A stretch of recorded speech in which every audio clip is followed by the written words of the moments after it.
Como se ve, las grandes empresas sostienen su gran crecimiento por ayuda millonaria y no por competencia pura.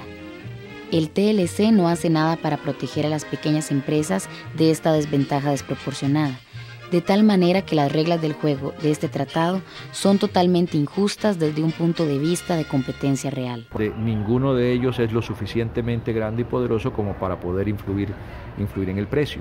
Los productores más pequeños, llámese agrícolas, llámese industriales, van a tener dificultades. Van a tener dificultades porque van a tener que competir sin ningún tipo de respaldo estatal, ningún tipo de protección, frente a empresas muy poderosas que inclusive están en capacidad para entrar al mercado costarricense, utilizar prácticas desleales de comercio, y donde las posibilidades reales de enfrentar esas prácticas desleales de comercio a través de reclamos ante la OMC o paneles de solución de controversia realmente son muy remotas.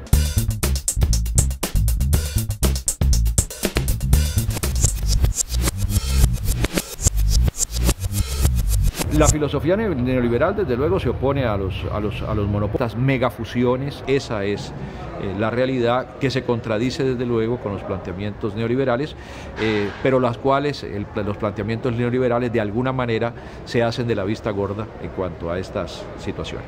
Los subsidios culminan en beneficios enormes a grupos cada vez más reducidos de corporaciones.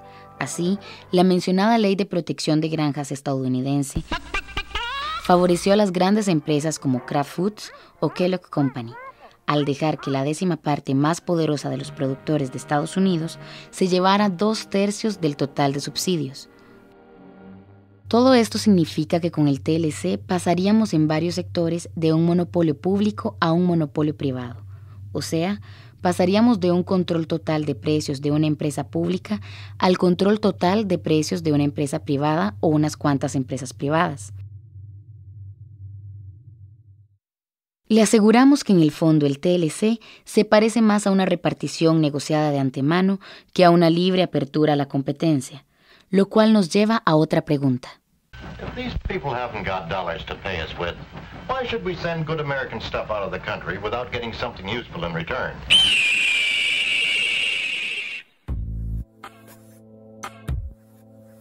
Para Estados Unidos, el TLC representa un crecimiento económico mínimo.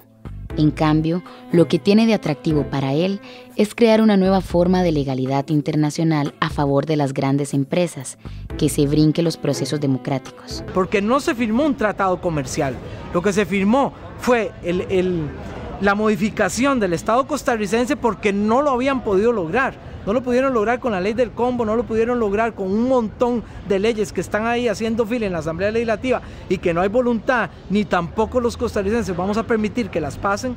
Entonces, ¿qué aprovecharon? Aprovecharon la escala o el escalafón jerárquico o el orden jerárquico de las leyes en Costa Rica para pasarlos. ¿Por qué? La Constitución establece que el máximo órgano jurídico del país es la Constitución. Por debajo de la Constitución siguen los tratados internacionales debidamente ratificados por la Asamblea Legislativa.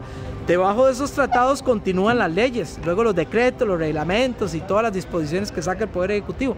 Entonces, ellos no pudieron modificar las leyes que establecen el Estado costarricense tal y como lo tenemos. Entonces, buscar una forma de que a través de un tratado de libre comercio destrozar todas esas leyes de un solo golpe. En efecto, el artículo 7 de la Constitución Política de Costa Rica establece que los tratados públicos, los convenios internacionales y los concordatos tendrán desde su promulgación o desde el día que ellos designen autoridad superior a las leyes. Esta movida era inevitable. Las corporaciones ya son en algunos aspectos más poderosas que los países. Así, de las 100 economías más grandes del mundo, 51 son corporaciones y solo 49 países. General Motors es más grande que Dinamarca. Sony es más grande que Pakistán.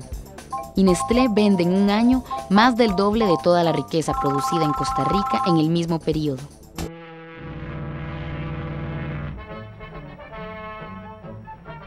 Para establecer su poder, las corporaciones iniciaron un proceso de destrucción de la soberanía de los países, sobre todo de los más pobres.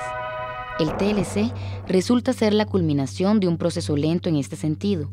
en lo que podemos describir en 7 fáciles pasos como... Y bailémonos al tercer mundo, ¿ah? El paso 1. Los países del primer mundo les exigen a los del tercer mundo que bajen los impuestos de entrada de alimentos que produce ese tercer mundo. Esos mismos alimentos, producidos con subsidios primermundistas, entran al tercer mundo a través de grandes corporaciones transnacionales. A esta exigencia se le ponen nombres ejecutivos, como Consenso de Washington o programas de ajuste estructural. Paso 2, azuquita. Estos productos inundan los mercados del país tercermundista, haciendo que los precios bajen y muchas personas crean que el primer mundo está lleno de buenas intenciones. Paso 3. No obstante, los productores tercermundistas locales se van a la ruina, pues no pueden competir contra los subsidios primermundistas. Paso 4, ¿cuál es paso 4? ¿Ah? Las compañías transnacionales se aprovechan de esto, formando monopolios extranjeros que suben los precios a su antojo. Paso 5. Cuando por estos precios altos el país tercermundista se queda sin plata para comprar los productos que antes producía, debe pedir préstamos amigables a organismos financieros internacionales, como el Banco Interamericano de Desarrollo, el Banco Mundial o el Fondo Monetario Internacional, cuyos presidentes, por cierto, no puede pagar los altos intereses de esos préstamos, que no están hechos para pagarse. Los países primermundistas empiezan a presionarlo para que dé concesiones a sus empresas, de modo que éstas se puedan llevar gratis los recursos naturales del país y exploten a su sector laboral. ¿Cuántos pasos son, mi hermano?